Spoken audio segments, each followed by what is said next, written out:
Hold on to your butt. Come on, sucker. Let's get it on. Oh, you want to fight? You want to fight? I do not entertain hypotheticals. The world as it is vexing enough. You don't know anybody named Iris? I don't know nobody named Iris. Can I have a piece of toast? I don't give a damn what you think you are entitled to. We are changing the course of history as we see it. That is what Wesley demands. How could you do this to me? Really, I want to know. Why did you do that? What you feel only matters to you. Step back for 1 minute and look at the big picture. And that's all. No, not for the real fire. We offer you a bond, a family that very few can understand. Help me. Help you. And don't do drugs. Or whatever movies with Wesley and Iris. What up, and welcome to Or Whatever Movies. I am your co-host Iris, and I'm here with my older brother, Wesley, and today we're discussing a film streaming on Netflix, 2021's Bloody Milkshake. Bloody Milkshake. Yep, that's the title in France. Female John Wick. I don't know why you got to qualify it. I wrote down amazing female cast, hell of a female cast, and then I crossed out female. Because you can't qualify it, man. It's just an amazing cast. It's chicks, good people, dudes, bad people. It's like Apple. Apple won't let bad people carry their phones in movies. Is that true? That's part of their brand safety? Right. If you see someone holding an iPhone, they're a good person. Or if they're a bad person holding an iPhone, you know they're going to be redeemed in the end. Little clue there. And if they're a bad person who's not going to be redeemed, Android? Yes. And there's also a Google Yahoo thing. Bad guys use Yahoo. Oh. But not that any of that matters here because all these phones are flip phones in this movie for some reason. Yeah, that was an interesting choice. Was it just a throwback retro kind of a thing? Is that what retro is? Is it 20 years ago? Is it flip phones? Well, the flip phones was the first indicator of form over function for me for this film. Maybe it's simply a stylistic choice. I mean, how analog is a bowling alley? I mean, when was the bowling heyday? 70s? The girls went bowling recently, and they loved it. Because it's a fun throwbacky kind of thing where you have kitschy stuff and like pinball and the claw machine or whatever. I was trying hard to pin down the era for this movie. I thought it was much earlier than that, but they still have phones. It was like It Follows, where it's an indeterminate time frame. I thought It was as far back as the 60s, so I thought like this was the murderous Mrs. Maisel, and then I was wrong because it seems to be up to date. I think you judge it mostly by the cars. Well, John Wick's probably another good analogy in this sense because John Wick is kind of underworld that exists outside of our timeline. And then there's the other component. This is where it gets risky for me. So come at me, bro, if you must. The guy spoke and I was like, oh man, he's even Russian too. Like how John Wick can it get? Right.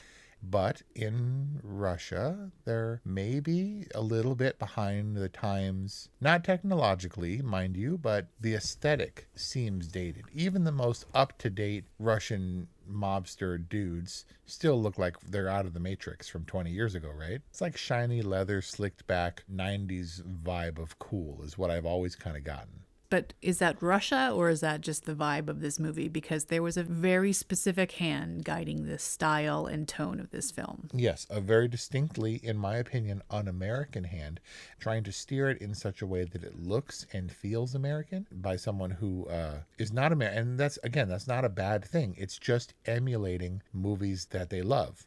For what seems to pass as an idea of American kitsch. We have the diner and the bowling alley and things like that. So our director's name is Navot Papushado. And what I was sort of encouraged by is listening to interviews that he is an unabashed devotee of certain kinds of cinemas, all of which are represented so obviously here. Robert Rodriguez and Quentin Tarantino and these kinds of movies. And he talked about wanting to make a Western. You know, if you could make any movie that you wanted right now, what would it be? Oh, it would be a 70s style heist film or a Western for sure. So it's a blending of genres in a Guillermo del Toro kind of way where it looks and feels American because that's the movies that these people grew up loving. So Navit from Israel grew up watching the same movies that we did and is now making his contribution to the filmmakers and films that he loves. But I do want to pin this down because it sounds like a pejorative, like this idea that they're trying to make American movies, but they're not American and just a cheap imitation of American films. It's not like that. But rather, I feel like there is a distinction between non-American filmmakers trying to evoke a certain style. It seems like from an American perspective, for us to view this movie, we can be like, well, I'm not sure I would have made that movie because it looks just like Quentin Tarantino or Robert Rodriguez or, whatever, Sam Peckinpah, which is exactly what the filmmaker is going for.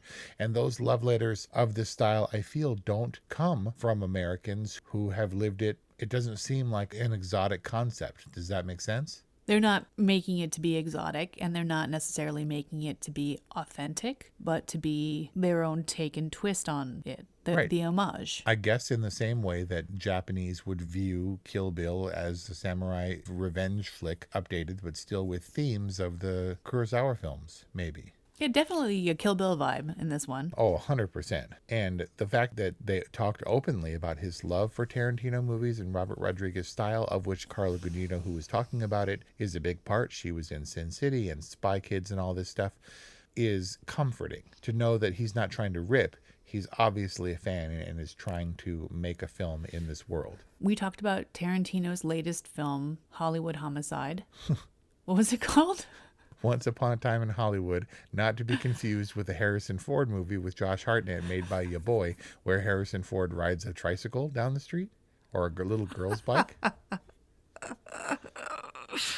Ron Shelton directed that one. Yeah. We talked about Once Upon a Time in Hollywood, and Tarantino has always exhibited a healthy amount of style and puts a lot of emphasis on form. And sometimes it bugs me, sometimes it doesn't, but in the end, it always comes around. Like, I felt like Once Upon a Time in Hollywood was a success because despite a whole bunch of things feeling like non sequiturs or unnecessary detours, they all kind of paid off. And they paid off in such a way that was so satisfying. And so I have some issues with Tarantino's films, but ultimately they pay off. And I felt like this was so much more style over substance, so much more form over function, that I found it to be kind of tedious. Tarantino is definitely a deft hand. He has all these things in his brain, but the execution, he's not going to put it on paper unless it's satisfying to him.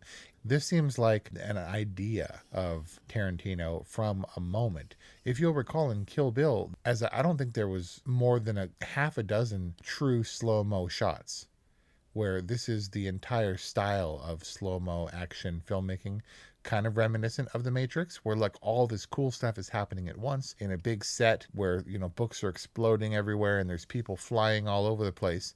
And so we want you to see all of it in frame and all of it, we want you to see all the action. It was like slow, trying to come up with a term. It's like slow retro or like retro-mo. Retro-mo?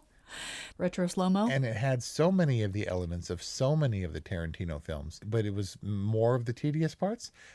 I feel like this movie was, remember we talked about how you feed enough into a computer and the computer will spit out its own version. What movie were we talking about? On the Rocks or The Banker? Right. You put in a kind of movie that you want and the computer spits out a movie that will avoid plagiarism directly because there's no direct quotes, but it has this exact same feel and look.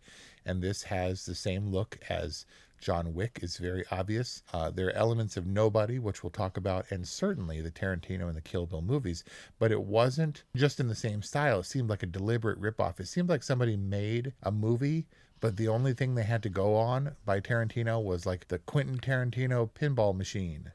And they made a whole movie based on a Quentin Tarantino pinball machine. Or like the slot machine, the Quentin Tarantino slot machine that you see in Vegas. You get like sound ups and stuff and brief action clips, and they base their entire movie around it.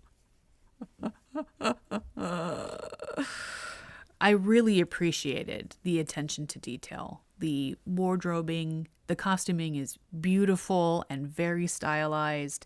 The action sequences were very well choreographed and fun. Like, I loved the use of the bowling ball and the bowling alley fight scenes. The sets, everything was consistent art design wise. The sets are all lit beautifully and interesting use of neon and the pools of color and light. Like, it's all very well thought through.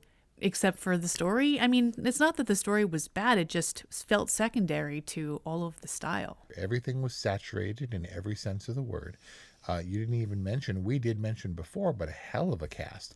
They just kept coming. It's like, whoa, Michelle Yeoh just popped in from off screen. That's crazy. Oh, I couldn't wait to see her throw down. Right, and you know she's going to, and you know she can. So obviously the Kill Bill themes were evident, as with John Wick, which I think it will be compared to in perpetuity. But there was also nobody, and that this was a side quest. It wasn't a grand mission of Sam's. Bob Odenkirk goes to do a thing, and that thing doesn't work out. And on the way home, he chances upon a young girl being hassled by the Russian mobsters, and that becomes his mission. Right. Wrong place, right time. Same way, she stumbles into this plot, happens to also hurt the son of the Russian gangster, and happens to stumble onto this girl because the mission was the dad or whatever. And then we get the dad out of the way, and then she's stuck with kiddo for the rest of the movie. I could hear you groan when the kid's like, I'm your apprentice. I was like, uh-oh. This is where Wes checks out because she's strapped with a kid. It ticked a box is all. And so depending on my mood, I could have been filled with rage watching Gunpowder Milkshake. It's a silly title, but it's a silly title that seems to fit an obviously silly movie, because as much as we have detailed choreography, it's not fun anymore to just have the fights. I mean, if you think about John Wick, Keanu Reeves' choreography every now and again is hand to hand, but mostly it's him really quickly pointing a gun in a different direction. Bang, bang, bang, bang, bang. And it's kind of hunched over and intense. And so they're like, what if, though, John Wick's arms were numb and he had someone who could tape junk to his hands that could be used effectively? And that's where the silliness comes in. But it very quickly devolved from a serious, I guess, kind of action movie of this type to more silly, more fun, and the fact that the least professional henchmen ever were all hopped up on laughing gas, including the doctor, and everybody's going to fight all stoned and floppy-armed. And I think our ability is to pin down what kind of movie this is and decide whether or not we're going to get on board with it. Because if we're thinking this is going to push the action genre forward, we're going to be disappointed. Or we can say, oh man, this is going to be one of those type of movies. It's going to be a Leon the Professional Apprentice assassination movie. So it's like John Wick meets Kill Bill meets The Professional or Leon. And then we understand. It's not like, what is this? It's so weird, because we've seen it 1,000 times. This is a world that's established, a world of assassins, and can I lighten your load in the diner? And the diner has history, and guns go in the cookie jar, and the assassination committee has convened, and now they're going to have an assassination committee meeting. The Firm. And so it's hard. Yeah.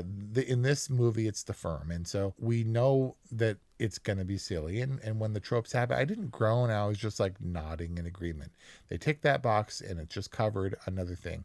So as is always the case, I look for the weird stuff, the minutia that makes me wonder about it, that I think annoys Kelly. Was this movie made by Universal? No, I think it was STX. So did they have to get the licensing from Universal for all the Universal monsters? The Frankenstein and the Wolfman, the Frankenstein's monster and the Wolfman and Dracula? Oh, I see. Because of the masks. Yeah, I definitely noticed the wooden stake through the vampire. Right. I mean, yeah, they do own those, so. It's just a heightened sense of reality overall, where they're worried about not swearing to traumatize kiddo. Like she's going to be more traumatized than seeing everyone get shot all around her right after the murderer of her dad murders other people and then tries to play parent. That was just another kitschy, funny thing. It's like it was a one-stop shop for the masks that they needed, and that's yeah, what they exactly. got. But some stuff was original. I mean, the car fight stuff in the garage was fairly original. That cherry red Porsche, firmly placing this in the 90s, along with the flip phones. Something like that. It's just an idea of the cars that were cool when I was a kid. And the point is, we know pretty much everything that's coming, and any slight variations are the things that I grasp in the hopes that I'll find something new and interesting. We know that when Angela Bassett comes in off screen, Carla Gugino and Michelle Yeoh on top of an already solid cast, you know, not everybody's going to die. So the fact that they're big stars ensure that they'll all be able to return, so you can kind of have fun knowing that probably one of them's going to die. And I was wrong. When Michelle Yeoh does the dramatic presentation with the other fairy godmother and like puts her hands on her shoulders, I was like, oh, she's going off to die, but she's going to die heroically. And I was wrong about which one dies heroically. You totally picked up on the fairy godmother reference. This was like, oh yeah, they were all in their unique colors and stuff. And yes, I was like, this is the Cinderella fairy godmother trio. Yep, just guns instead of wands. and you know, you're like, wow, everybody's in this movie. And then it's not always good. I mean, Michelle Yeoh kicks ass and doesn't talk a lot, but the monologuer, Angela Bassett, was kind of overacting the whole time, don't you think? Like everything she said had real emphasis. I mean, a total badass and very imposing character, appropriate for the leader of the fairy godmothers. But yeah, I mean, I don't know. I didn't feel like her style was any more egregious than the style we saw splashed everywhere else. You didn't laugh when we panned past her face in the slow-mo diner fight when she's slamming the dude's head into the glass? There were some good expressions in that whole sequence. That long tracking shot across the diner counter. Did you catch Michelle Yeoh taking it in the eye? I didn't catch that. No. And Kelly was like, did she just get like hit in the eye, or did he get her in the eye or shoot her or whatever? And then she did have the eye patch later. That one pan I just shot, thought, I was like, oh, they just wanted to make her look badass. Yeah, no, I guess it was legitimate. There were like 4 takes of that scene with the lights at like 250% or something because the slow-mo dips the lighting down. Yeah. And that, I don't know, what was it, like a 45-second tracking shot in slow-mo was probably all of like a 6-second pan. I don't know what it was. Pretty ridiculous. So I have a piece of trivia that I love that was picked up by other people. And I was like, oh man, I thought maybe it was just me because I'm old. Angela Bassett's name in this movie is Anime. And Kelly thought it was anime. Like Japanese animation? Right. But my American movie-going perspective immediately picked up, and I was like, Anime.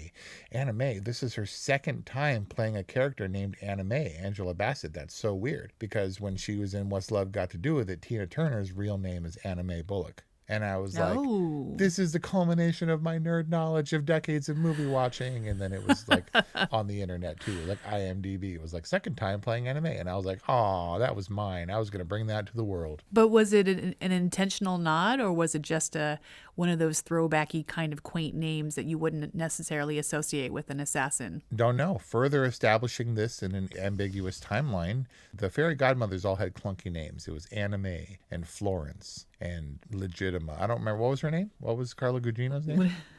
What did you call her? Scarlet? Well, Scarlet too. Madeline. It was one of those things that immediately clicked for me. Anime, which is kind of cool. Did you have previous exposure to the Virgil character played by Adam Negatis?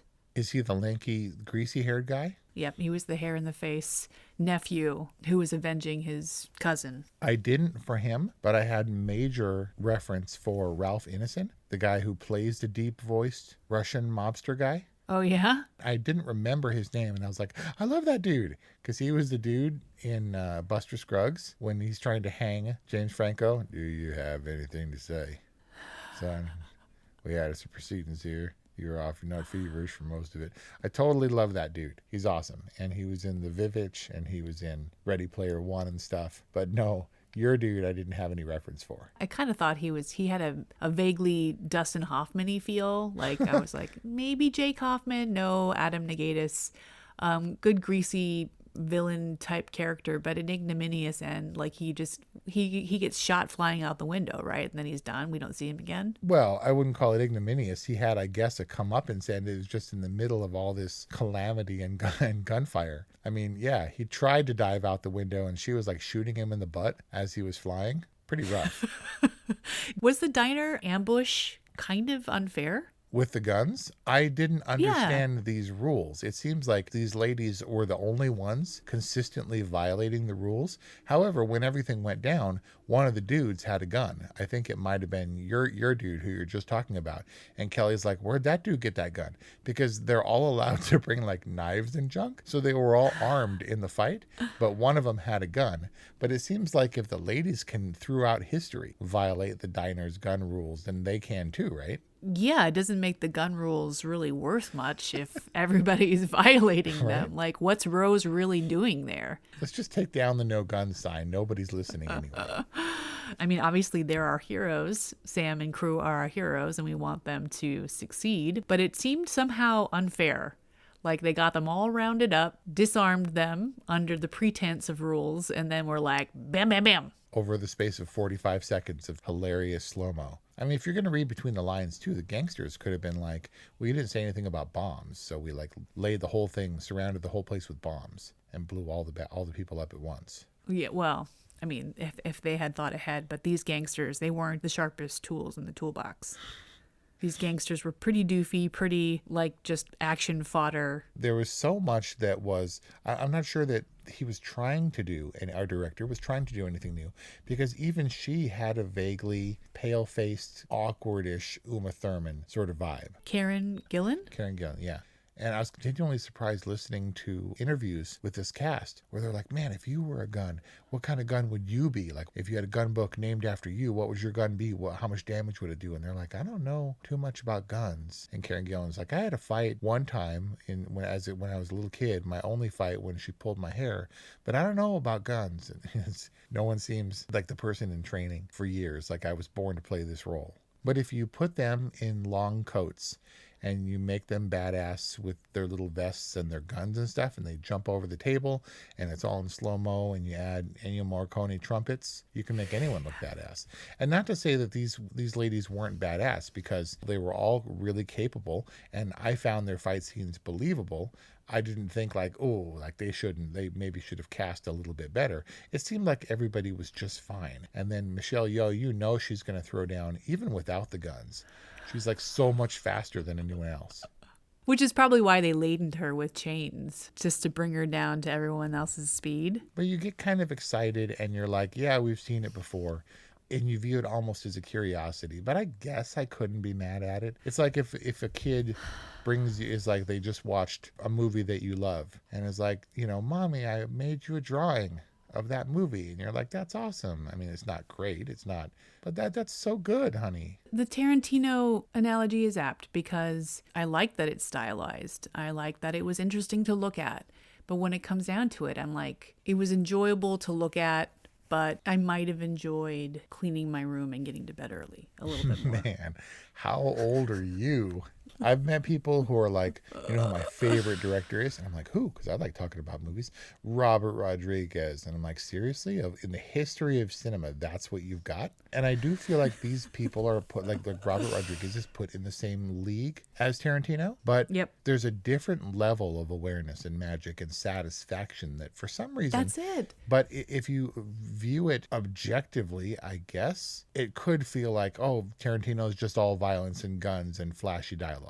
But there's something else there that this movie doesn't possess. I was outside of it. I was observing it. I wasn't necessarily enjoying it. I ultimately wasn't satisfied by Gunpowder Milkshake.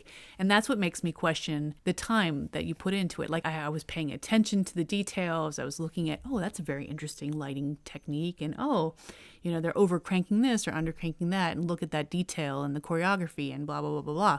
It required me to put in a lot of effort. It was definitely a watcher, like I'm leaning forward, I'm looking at it, I'm analyzing it, but ultimately I'm not enjoying it. I'm not enjoying this film because I think unlike a Tarantino film, it lacked a certain amount of tension. And I think that we lost any opportunity for that tension really early on when this film decided that it wasn't going to be a serious action thriller, that it was going to be a very self-aware action movie that's supposed to be stylistically a lot of fun, but without all of the kind of satisfying, delivering, story-wise kind of pieces.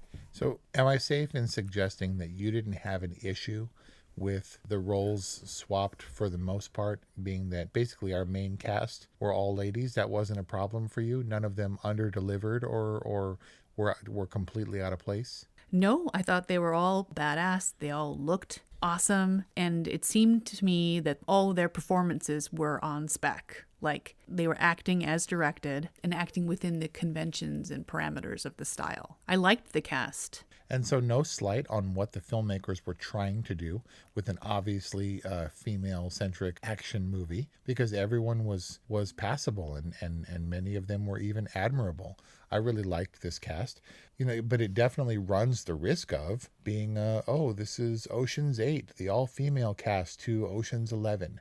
And I think the problem there is not the female cast, but rather the fact that there's no unknown ground that we're covering here. Not treading new territory. It's the rehash that I think we have a problem with, and not the concept of, oh, great, remaking Ocean's 11 with all women, remaking the Ghostbusters with an all-female cast. It wasn't the ladies' fault. It was what the movie ultimately brought to the table, where this wouldn't have pushed anything forward either if it were men. Well, it's kind of like the ladies were supposed to be the novelty, and the burden of that novelty was placed on their gender identity in a way. Like, I really applaud the move to the all-female casts or films like Wonder Woman or Black Widow, where these characters are getting their time in the spotlight. But it feels like the filmmakers kind of stopped there. Like, it's new because, hey, it's women, but not how do we use these characters, regardless of their gender, to be moving the not the genre forward. I mean, it's not Gunpowder Milkshake's responsibility to move the action thriller assassin movie forward necessarily, but deliver us a great story and don't rely entirely on the all-female cast as the primary novelty in your offering. Right, something distinctive, and there were unique themes, memorable themes, I guess. The fights were big and they were fantastic, but not quite to the level of magical. Like, it seemed plausible, I guess, that they would have a VW mounted minigun to mow down everybody in the endless forest of whatever. There were two strengths that I thought that they played really well into. This idea of a library of weapons, that's kind of inventive and cool. In theory, it's like a hitman having their own currency. Practically speaking, carrying around the gold coins or the gold bars, maybe not the easiest way to get a slice of pizza in New York or whatever. But, I mean, because you had to open every single, like, they weren't just throwing the books aside. They were stacking giant books and running with them to a safe space where they could unpack them. Yes, true. But cool literary themes, right? Sometimes the weapons within the books had ties to the books themselves. It's not a vault. It's a library of weaponry, and there's history there, and there's a curator, and I thought that was kind of cool, inventive, especially like the spooky reading room where presumably like the scary books are, where you can go and read a book in black light with fog all around or atmosphere all around. That was kind of cool. But I think the strongest use of the cast was leaning into the compassion, like leaning into a female sense of compassion, where these women were so compassionate toward the little girl and doing whatever they could, even if in vain, to kind of maintain a certain amount of her innocence and affection toward each other. All very acceptable feminine presentations of these emotions and interesting aspects of their otherwise totally badass personalities. They could be badass without sacrificing their femininity when they weren't in the middle of a gunfight. There was, a level of connection, which I think those roots go deeper than we allowed for as viewers. Moving from one fight sequence to the next, but one of the reasons that some of these ladies signed up is because of the rich history that I think was overshadowed by the fights. The fairy godmothers were betrayed by the fact that Scarlet disappears and doesn't maintain contact. There's the intergenerational stuff of not only Scarlett's daughter, but Emily as Sam's ward. There was this sense of family within the firm or whatever their enterprise was. And that was the theme that I think would have given this movie the proper amount of balance and depth. It seems like the balance was tipped more towards this idea of a vast criminal network and history and these rules and things, and and the fight sequences that were necessary, the fight sequences that were obligatory throughout as a result. What was essential is that these women have history and that they care for one another, their family, whether they're related or not. So it didn't feel like Sam's connection with Scarlett was any more strong necessarily than it was with the fairy godmothers when they were all reunited. I have a little bit of a hard time with this Enola Holmes type syndrome where mothers just up and leave their children. Like, it's obviously a very hard decision, but they stay away for like a needless amount of time.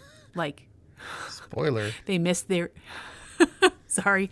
But like, I didn't buy Scarlett's reason to abandon Sam. She broke the rules. She didn't put the guns in the cookie jar or whatever. Yeah, but she's hanging out in the background, and why she chose to this moment to reappear was unclear to me. Like, why was it now safe to come out? Like, it just, as a mom, I'm not gonna abandon my kids, and if I did, then I would probably let them know why and not just leave them in a lurch. With Paul Giamatti. with Paul Giamatti or with Superman. He could definitely be a creeper, right? Paul Giamatti. Like, it seems like he plays it pretty professional here. But just on the whole, if you were looking to cast a creeper, you got Paul Giamatti and you got the dude from Little Children and Watchmen. But we know it. We know that Lena Headey is not going to disappear because she's Lena Headey. And we know that everybody who comes along, none of them are really going to die. The sequel has already been announced, and I'm sure we'll even get Carla Gugino back, even though she died, because this is not a world where we have to cleave to reality and sensible, meaningful deaths. Well, there's always opportunity for flashback. And you talked about a lack of tension or drama or stakes being present, and I didn't care enough about these people so that when they died, it was any great tragedy. I didn't believe that Lena Headey was gone for good or anything. So when she wasn't, I wasn't surprised. Maybe that's it. Maybe just no surprises in Gunpowder Milkshake. Maybe the deepest mystery was the title, and maybe the title was just meant to sound cool. These kinds of movies tend to piss me off, and when that doesn't happen, I'm like, all right. I little bit put this on our programming intending to piss you off. And your final word on Gunpowder Milkshake? I already said it. It was like, all right, yeah. I'm going to interpret that as a low end all right on your rating scale. This one didn't quite annoy me as much enough to like trash it. It's fine. There's nothing wrong with this movie. It's fine. Netflix original film Gunpowder Milkshake, a blend of lots of different shoot 'em up action films, but not quite my flavor. I might be a little intolerant, but I appreciated how the filmmakers were trying to shake things up.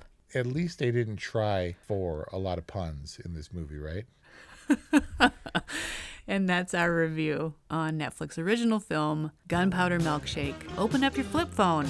Hit us up, 818-835-0473. Let us know what you think about Gunpowder Milkshake or whatevermovies@gmail.com. Thank you for listening, and we'll see you next time.